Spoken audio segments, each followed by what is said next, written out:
ఉమ్మడి ఆదిలాబాద్ జిల్లాలో నిర్మల్, ముథోల్ స్థానాలను బీజేపీ, ఖానాపూర్ను కాంగ్రెస్ పార్టీ కైవసం చేసుకున్నాయి. ఈ 3 నియోజకవర్గాల్లోనూ బీఆర్ఎస్ అభ్యర్థులు ఓటమి చెందడంతో రాజకీయ సమీకరణాలు మారిపోయే పరిస్థితి కనిపిస్తుంది.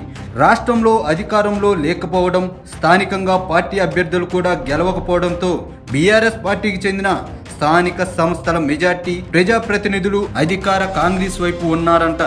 హస్తం గూటికి చేరేందుకు నిర్మల్ పురపాలక సంఘం చైర్మన్తో పాటు మెజారిటీ కౌన్సిలర్లు జిల్లాలోని సీనియర్ కాంగ్రెస్ నాయకులతో మంతనాలు జరుపుతున్నట్టు తెలుస్తుంది.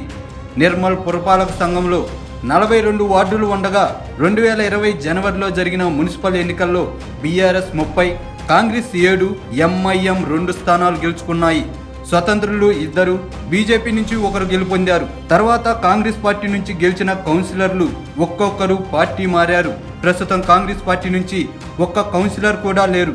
అయితే ఇప్పుడు రాష్ట్రంలో కాంగ్రెస్ పార్టీ అధికారంలోకి రావడంతో ఆ పార్టీలో చేరేందుకు బీఆర్ఎస్ చెందిన 16 మంది కౌన్సిలర్లు సుముఖత వ్యక్తం చేస్తున్నారంట.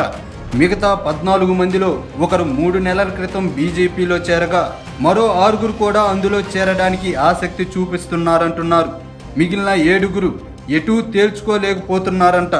నిర్మల్ పట్టణంలో చేపట్టిన అభివృద్ధి పనులకు సంబంధించి దాదాపు 12 కోట్ల నిధులు ప్రభుత్వం విడుదల చేయాల్సి ఉండడంతో పాటు రానున్న రోజుల్లో కొత్తగా చేపట్టాల్సిన పనులకు నిధులు మంజూరు చేయించుకోవాలంటే కాంగ్రెస్ పార్టీలో చేరడం ఉత్తమమనే అభిప్రాయానికి బీఆర్ఎస్ కౌన్సిలర్లు వచ్చినట్టు తెలుస్తుంది. వీరంతా మున్సిపల్ చైర్మన్గా గణరాత్ ఈశ్వర్ పై కూడా కాంగ్రెస్ పార్టీలో చేరాలని ఒత్తిడి తీసుకొచ్చారని ఆయన కూడా అంగీకారం తెలిపినట్టు సమాచారం.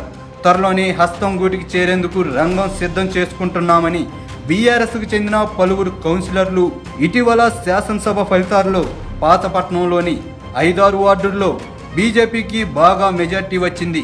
ఒక వర్గానికి సంబంధించి ఓట్లు గుంపగుత్తుగా పడడంతో ప్రస్తుతం ఆయా వార్డులకు బీఆర్ఎస్ నుంచి ప్రాతినిధ్యం వహిస్తున్న కౌన్సిలర్లు బీజేపీలో చేరేందుకు ఇప్పటికే నిర్ణయం తీసుకున్నట్టు తెలుస్తుంది.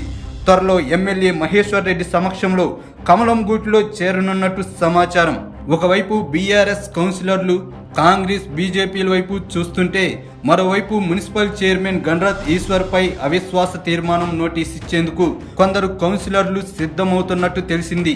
కొద్ది నెలల క్రితం బీజేపీలో చేరిన కౌన్సిలర్ ప్రస్తుతం ఏ పార్టీలో చేరేందుకు ఇష్టపడిన వారితో పాటు బీజేపీలో చేరేందుకు ఆసక్తి చూపిస్తున్న వారితోనూ బీఆర్ఎస్లో ఉన్న మరికొందరి మద్దతు కూడగట్టే పనిలో నిమగ్నం కావడంతో శాసనసభ ఎన్నికలు ముగిసినా నిర్మల్లో రాజకీయ వేడి తగ్గడం లేదు.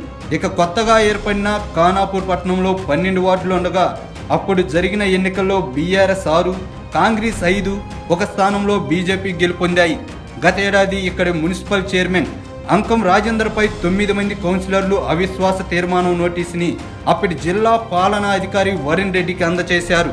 అయితే కొత్త మున్సిపల్ చట్టం ప్రకారం పురపాలక సంఘంలో కొలువుదీరి 4 ఏళ్లు పూర్తయితేనే అవిశ్వాస తీర్మానం నోటీసు ఇచ్చేందుకు అవకాశం ఉంది.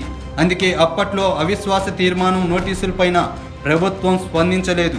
ఖానాపూర్ మున్సిపల్ చైర్మన్ పై అవిశ్వాస తీర్మానం పెట్టేందుకు ఇక్కడి పురపాలక సంఘంలో 9 మంది కౌన్సిలర్లు నిర్ణయం తీసుకున్నట్టు తెలిసింది.